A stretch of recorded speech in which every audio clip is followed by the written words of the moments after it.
Bonjour et bienvenue dans cette vidéo. La femme est-elle vraiment la couronne de son mari? Que signifie ce verset de la Bible dans Proverbe 12, verset 4? La femme vertueuse est la couronne de son mari. Dans cette vidéo, je vais vous révéler la profondeur de la signification biblique de cette expression et découvrir le rôle unique que Dieu confie à la femme, à la fois sur terre et dans la perspective céleste. Au programme de cette vidéo, je vous offre 5 points clés.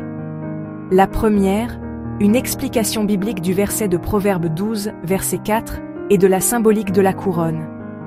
La deuxième, le rôle de la femme comme honneur, gloire et dignité du mari. La troisième, le lien spirituel avec Apocalypse 12, verset 1, où Marie est décrite couronnée de 12 étoiles, image de la gloire céleste. La quatrième, comment comprendre la vocation de la femme à la lumière de la Bible? Vous n'êtes pas seulement une gloire terrestre, mais une gloire céleste en devenir. Et enfin, la cinquième, la mission de la femme chrétienne dans le mariage, la famille et la société, selon la promesse biblique. Ces révélations bibliques sur la femme et son rôle, selon Dieu, vous aidera à mieux comprendre pourquoi la femme est appelée une couronne et non pas un simple ornement. Comment ce symbole exprime la force, la dignité et la vocation spirituelle de la femme.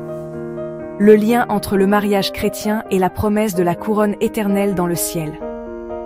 Si vous voulez pleinement suivre le rôle de la femme chrétienne dans la Bible, son appel à être l'honneur du mari, mais aussi l'image de la gloire céleste préparée par Dieu, alors cette vidéo est pour vous. Je vous propose maintenant de plonger ensemble dans ce verset, la femme vertueuse est la couronne de son mari. Proverbe chapitre 12 verset 4. Et d'en découvrir toute la richesse pour nos vies de femmes aujourd'hui.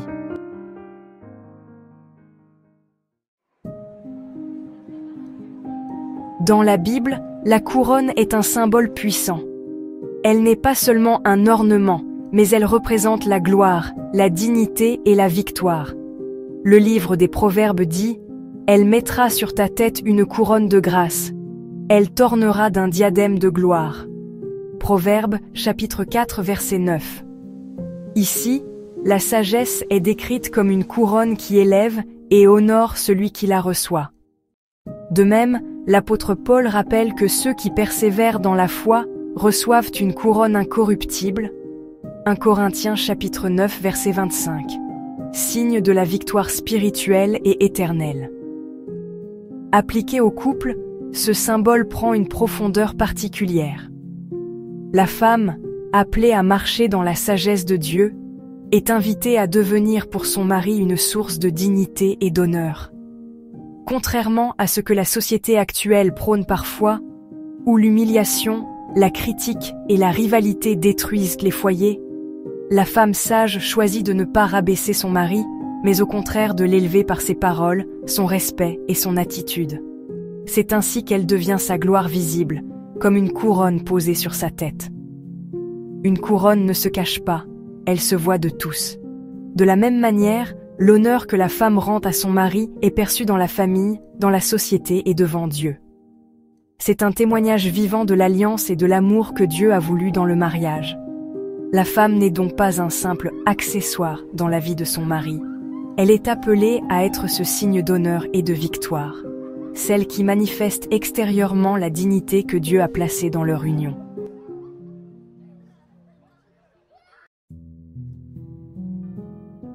La couronne, bien qu'elle paraisse petite et discrète, transforme l'apparence entière d'un roi. Sans elle, il reste un homme.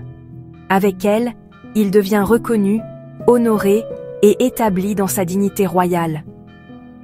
De la même manière, la présence d'une femme sage et vertueuse peut sembler discrète aux yeux du monde, mais elle change en profondeur l'équilibre et la stature d'un homme. La femme qui marche avec Dieu est une force invisible mais réelle. Elle porte dans la prière, elle soutient par ses paroles, elle encourage quand son mari faiblit. Cette force n'est pas bruyante ni dominatrice, mais spirituelle, douce et ferme à la fois. Elle devient pour sa maison un pilier de paix, d'équilibre et de stabilité. L'exemple de Proverbe 31 illustre parfaitement cette vocation. La femme vertueuse y est décrite comme une bâtisseuse. Elle ouvre la bouche avec sagesse, et des instructions aimables sont sur sa langue. Proverbe chapitre 31 verset 26. Cette femme n'impose pas par la force, mais par la sagesse qui sort de sa bouche. Elle élève au lieu d'écraser, elle construit au lieu de détruire. Sa valeur est si grande que l'Écriture dit « Son prix dépasse celui des perles ». Proverbe chapitre 31 verset 10. Ainsi, comme une couronne donne au roi autorité et dignité, la femme de foi donne à son mari et à sa maison une force que le monde ne voit pas toujours, mais qui se ressent dans la stabilité spirituelle et émotionnelle. Être cette couronne, c'est embrasser une mission invisible mais essentielle, faire resplendir la gloire de Dieu dans le mariage et dans la famille.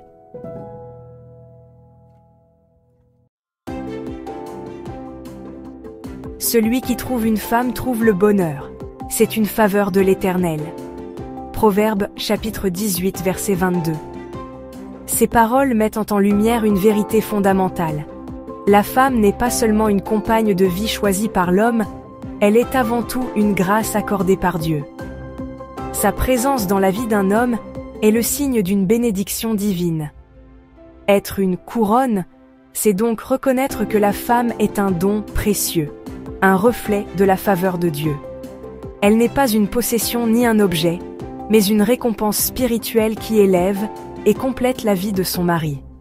Son rôle est profondément sacré, car à travers elle, Dieu manifeste son amour, sa bonté et sa générosité. Le mariage, dans cette perspective, dépasse de loin une simple décision humaine ou une convenance sociale. Il est une alliance divine, voulue par le Créateur dès l'origine, lorsque Dieu dit « Il n'est pas bon que l'homme soit seul. Je lui ferai une aide semblable à lui. » Genèse chapitre 2, verset 18. La femme vient combler ce manque, non par supériorité ou par rivalité, mais comme un don complémentaire qui reflète l'image même de Dieu dans l'unité du couple. Ainsi, la femme qui vit dans la crainte de Dieu devient non seulement la joie de son mari, mais aussi le signe tangible que leur union est une bénédiction d'en haut. Elle est cette couronne de gloire, cette faveur de l'Éternel, qui transforme le mariage en un espace où l'amour de Dieu peut être vu et expérimenté.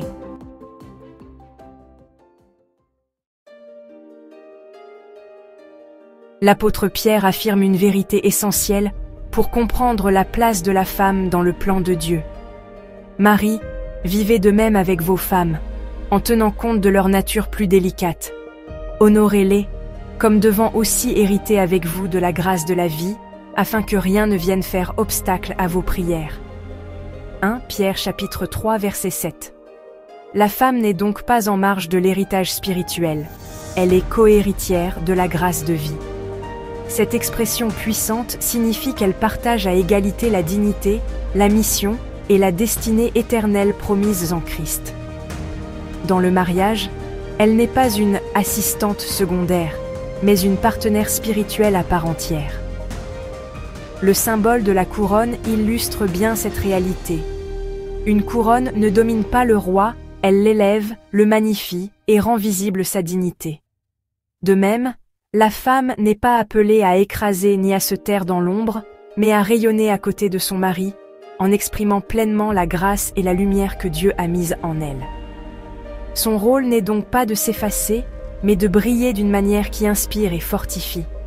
Quand la femme marche dans sa vocation spirituelle, elle devient un reflet de la gloire de Dieu, un canal de bénédiction qui rehausse son couple et son foyer. Elle rayonne non par orgueil ou par vanité, mais parce qu'elle sait qu'en Christ, elle est appelée à porter du fruit, à édifier et à soutenir la mission commune. Être cohéritière, c'est aussi rappeler que l'homme et la femme avancent côte à côte dans la grâce de Dieu, unis dans une même destinée céleste. Ensemble, ils manifestent l'image de Dieu, qui n'est complète que dans cette communion.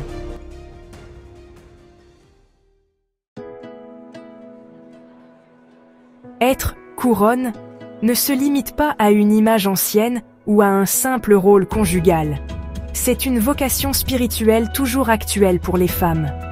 Dans un monde marqué par l'instabilité, la confusion des repères et la perte de valeur, la femme chrétienne est appelée à être ce signe visible de la gloire de Dieu. Être couronne, c'est d'abord révéler la gloire de Dieu dans son couple, dans son foyer, mais aussi dans son entourage plus large. Par sa manière de parler, d'aimer, de servir et de porter la paix, elle devient une lumière dans un monde assombri par la division et la peur.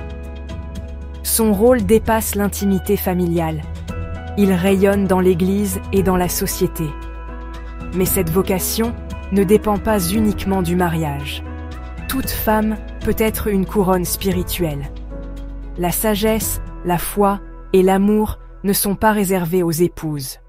Une femme célibataire, veuve ou consacrée, peut incarner cette dignité et cette beauté qui viennent de Dieu.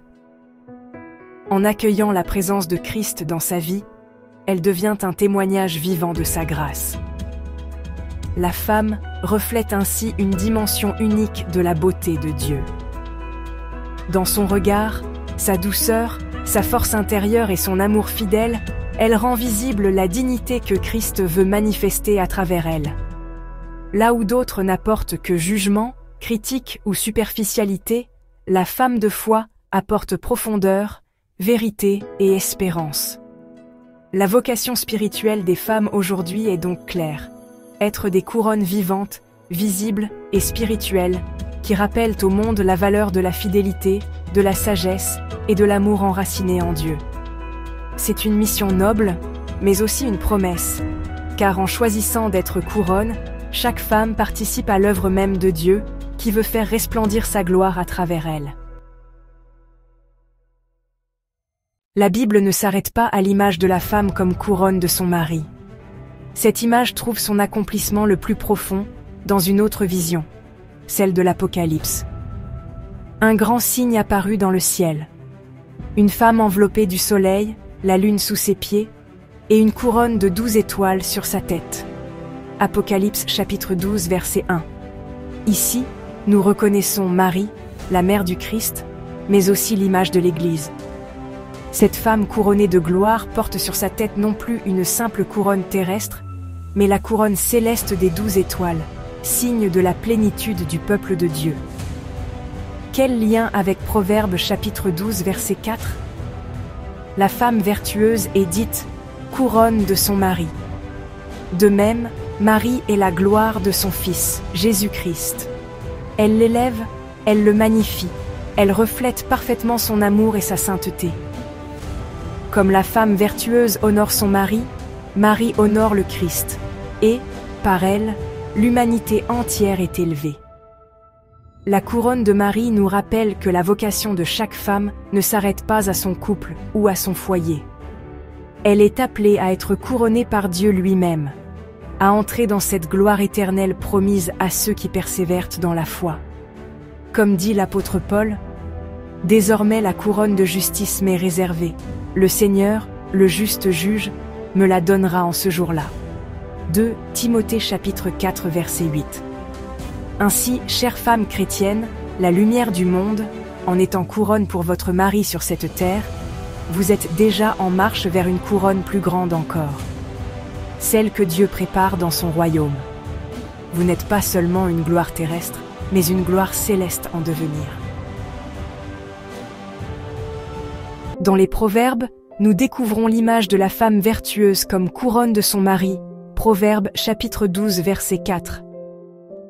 Cette femme sage et fidèle élève son époux, l'honore et devient pour lui un signe de dignité.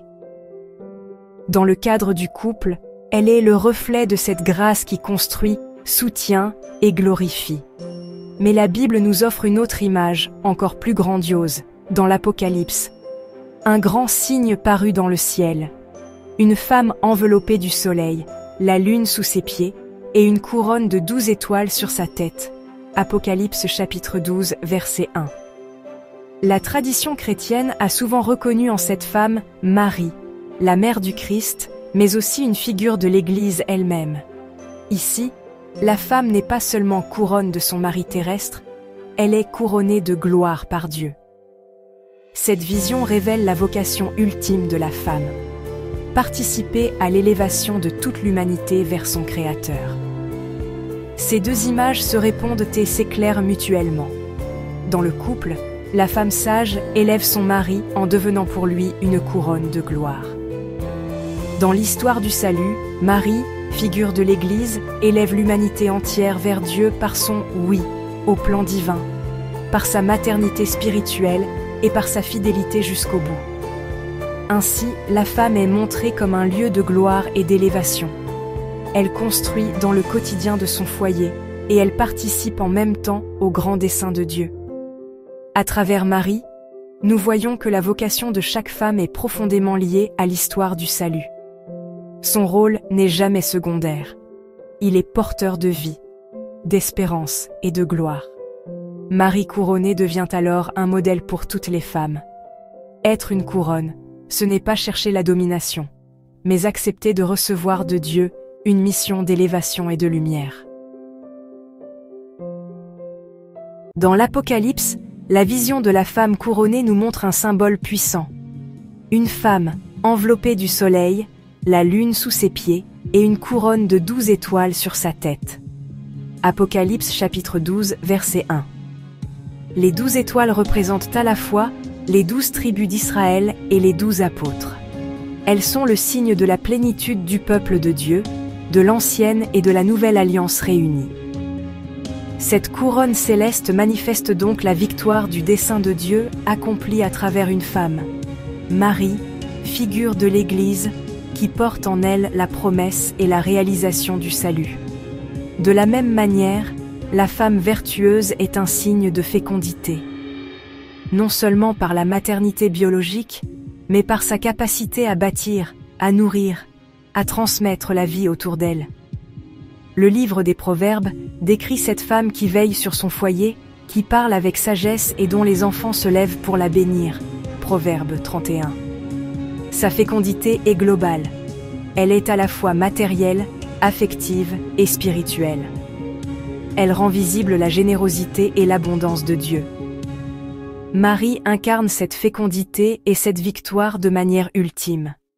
En disant « oui » à l'ange, elle a permis l'incarnation. Elle a donné naissance au Christ, la vie en personne. À travers son humilité et sa fidélité, elle a participé directement au triomphe de Dieu sur le mal et la mort. Son couronnement céleste devient ainsi le signe que la femme, en Christ, est appelée à partager la victoire finale. Être femme, dans la perspective biblique, c'est donc être porteuse de vie et de victoire. La fécondité n'est pas seulement biologique, elle est aussi spirituelle. Une femme de foi transmet la vie de l'esprit, nourrit la foi des autres et participe au rayonnement de l'Église. Comme Marie, elle est appelée à être un signe pour le monde. Un signe que la victoire de Dieu est certaine et que sa vie jaillit partout où une femme choisit de marcher dans la sagesse et dans l'amour.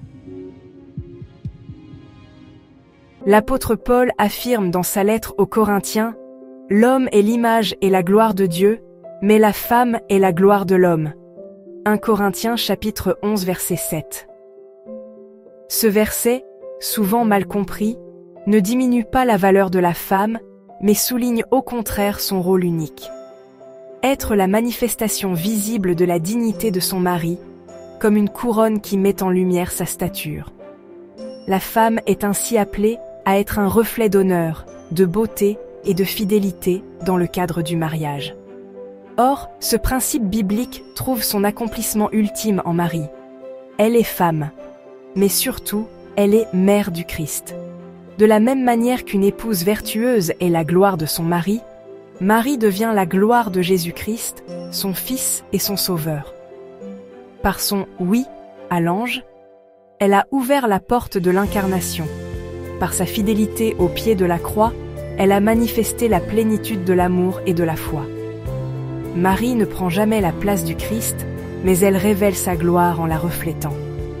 Sa sainteté, son humilité et sa fidélité élèvent et magnifient l'œuvre du Sauveur.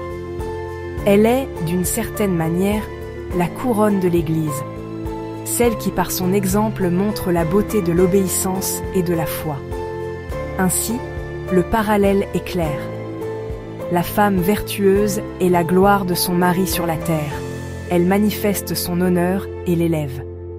Marie est la gloire de son Fils, le Christ, car elle manifeste au monde la grandeur de son salut. En Marie, la vocation de la femme atteint sa plénitude, être un miroir de gloire, non pour soi-même, mais pour celui qu'elle sert et aime. Elle est la gloire de l'Église et du Sauveur, car par elle, l'humanité peut contempler un modèle parfait de fidélité et d'élévation. Le livre des Proverbes nous dit « Une femme vertueuse est la couronne de son mari ». Proverbes chapitre 12 verset 4. Ce verset nous révèle déjà une vérité profonde. La vocation de la femme est liée à la couronne, symbole de dignité, d'honneur et de gloire. Dans le cadre du couple, elle est appelée à être un signe visible d'élévation et de sagesse.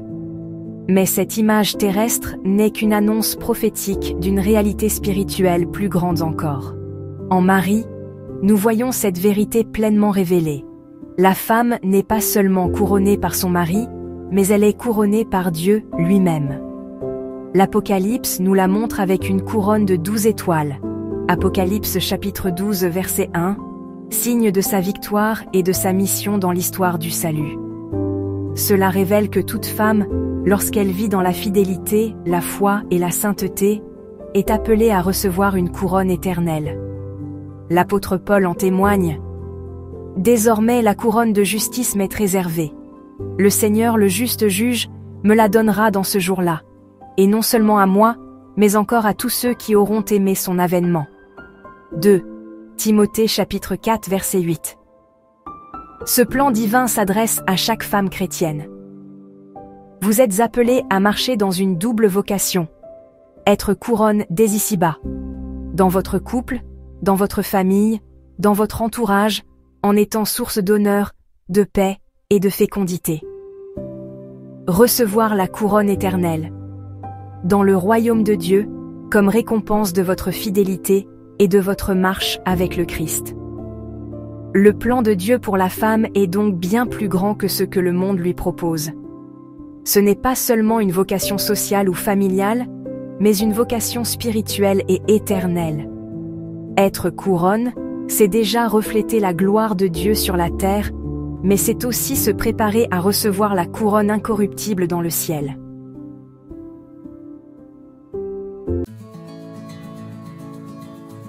Chères sœurs en Christ, nous avons vu que la femme, selon la Bible, est appelée à être une couronne. Un honneur pour son mari, une bénédiction pour son foyer, une force invisible qui élève et qui soutient. Être une couronne, c'est révéler la dignité que Dieu a déposée en nous et marcher dans la sagesse, l'amour et la foi. Alors, je vous invite à vous poser cette question. Dans mon couple, dans ma famille, dans mon entourage, suis-je une couronne qui honore et élève ou une carie qui détruit et affaiblit? Je vous invite à prier ensemble. Seigneur, fais de nous des femmes couronnes. Remplis nos cœurs de sagesse, de douceur et de force, afin que notre vie entière reflète ta gloire. Aide-nous à honorer, à soutenir et à élever ceux que tu as placés près de nous. Et fais de nous, jour après jour, des témoins de ton amour. Amen. Si cette vidéo vous a parlé, n'hésitez pas à la partager et à me laisser en commentaire ce que signifie pour vous être une femme couronne. À très bientôt pour de nouvelles révélations bibliques. Je vous remercie d'avoir écouté cette vidéo et je vous souhaite d'être grandement bénis par notre Seigneur Jésus-Christ.